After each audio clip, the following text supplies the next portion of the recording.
Saya mau bertanya bagaimana cara mengobati inner child. Mengobati inner child ini ya itu memang ada teknik khusus sebetulnya ya. Hanya secara umum ya untuk mengobati inner child kita ya. Kalau anak-anak masih masa kanak-kanak ya dia masih mudah itu. Misalnya nih anak kita ya kemarin kita habis marahin gitu ya atau kita teriakin dia. Kan dan dia masih di usia kanak-kanak karena inner child itu rentang usianya adalah ada dua pendapat. Dari dalam rahim ibu sudah dikategorikan masa inner child itu sampai nanti dia lahir, kemudian sampai dia sesaat sebelum balik. Itu yang dikategorikan memori inner child. Ya, ada juga yang mengatakan memori inner child-nya itu ya barulah setelah lahir sampai nanti sesaat masa balik gitu. Kalau inner child-nya misalnya anak kita nih yang baru 5 tahun gitu ya. Kemarin atau minggu lalu habis kita marahin, kita bentak misalnya gitu, ya. Nah, itu kan dia masih fresh otaknya, ya sudah langsung minta maaf Bunda kalau Bunda sadar. Ya, bicara baik-baik sama anak, ya, tanyakan anak ya, "Anak, Bunda kemarin marahin kamu sedih ya?" gitu. Bukan kamu sedih enggak, kamu sedih ya? Ya. Bunda minta maaf ya nak. Kalau dia masih di rentan masa inner child itu, mumpung masih fresh. Kalau kita mau ya membetulkan atau mengobati inner child-nya anak-anak yang memang masih di rentang masa kanak-kanak. Nah, tapi kalau kita mau memulihkan memori inner child seorang dewasa yang sudah lewat masa inner child-nya itu ada teknik-teknik khusus. Ya, nah, namun yang gampang adalah, ini yang gampang ya, saya sharing ya, karena teknik khusus itu perlu dipelajari training-trainingnya ya. Yang gampang setiap seorang ibu kah, atau ayah kah, atau misalnya anak remaja kah, atau anak yang sudah kuliah kah, dia ingat pada masa kecilnya, diri kita ya, bukan anaknya, diri kita ya, pada tiba-tiba nih, lagi masak, ingat memori waktu dulu ya, karena nih ya banyak sekali memori di kepala. Dimarahin ibu pada saat apa? Misalnya pada saat lagi masak, misalnya kita ngomong, misalnya gitu ya.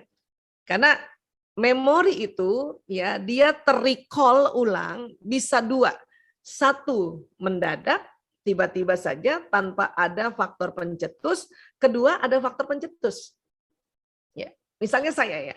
Saya kalau lagi cuci piring ya, itu langsung ingat memori saya waktu saya kecil, ibu saya selalu marahin saya karena kalau saya cuci piring ya, perut saya nempel pada sink. Itu dimarahin sama ibu saya tuh. Ya, zaman dulu kan mau ngasih tahu anak nggak seperti sekarang dengan ngomong yang ada caranya. Dulu kan langsung dimarahin itu. Jadi siap mau cuci piring, saya ingat ya. Saya ingat dan biasanya kadang-kadang ya itu saya ya terjadi satu recall memori yang menyedihkan sebetulnya. Namun kalau kita tidak segera membetulkan memori tentang masa saya ya ini contoh ya, tidak membetulkan memori yang mengenai mencuci piring ini nggak saya cepat-cepat betulkan, maka nanti saya nggak nyuci piring. Kenapa? Karena nanti setiap mau cuci piring, trauma lagi, ingat lagi. Jadi gimana dong Mbak Isa? Maka setiap saya mau cuci piring ya, sebelum-sebelumnya ya, kalau sekarang kan udah sangat diobatin di otak saya gitu. Setiap mau cuci piring dan ingat ibu saya duduk dulu. Duduk di situ. Ya, ke meja makan duduk dulu. Terus ingat-ingat masa itu. Ya, kita menghadirkan kembali, ya Allah, kita minta sama Allah ya, ya Allah, saya hadirkan kembali peristiwa yang lalu-lalu waktu saya kecil, kalau saya lagi cuci piring dimarahin ibu saya, itu langsung dikasih jelas oleh Allah. Teng, ya, berarti kita sedang ya masuk di file memori itu, karena kita minta. Otak ini kalau kita minta dia langsung menzoom ke sana kok. Dia langsung ya memfokuskan ke tumpukan-tumpukan file memori. Tadi Ayah Bunda lihat kan ada sambungan-sambungan itu kan bertumpuk dia. Ya, di situ. Nah, setelah saya ingat lagi, nah disitulah kita langsung istighfar. Astagfirullahaladzim ya Allah. Kita bisa bilang ya Allah, saya maafkan diriku, saya maafkan ibuku. Ya, kalau ya saat itu kita terlukanya oleh omongan ibu misalnya. Atau misalnya saya maafkan ayahku kalau terlukanya oleh ayah. Saya maafkan guruku karena ya inner child, ya wounded inner child, ya luka pada pengasuhan masa kecil itu bukan hanya ayah bunda saja yang melakukan. Bapak ibu guru juga melakukan. Ya, sengaja nggak disengaja. Itu buat seorang anak menangkap itu dan menjadi memori dan terbawa sampai besar. Itu sambungannya tetap ada itu. Yang nanti kita mau lakukan adalah sambungannya itu jangan sampai terlalu kuat tadi lemnya, zat kimianya itu mau kita hilangkan sedikit. Tapi nggak bisa sama sekali. Jadi bunda, ayah bunda tahu nggak? Kalau kita punya amplop yang ada lemnya, waktu kita rekatkan, itu kayak otak kita terekat. Dan kita ingin buka, ya kita bisa buka, tapi tetap masih ada lengket-lengketnya. Dan kalau dia ini masih lengket kan? Tapi tidak sekuat yang di awal.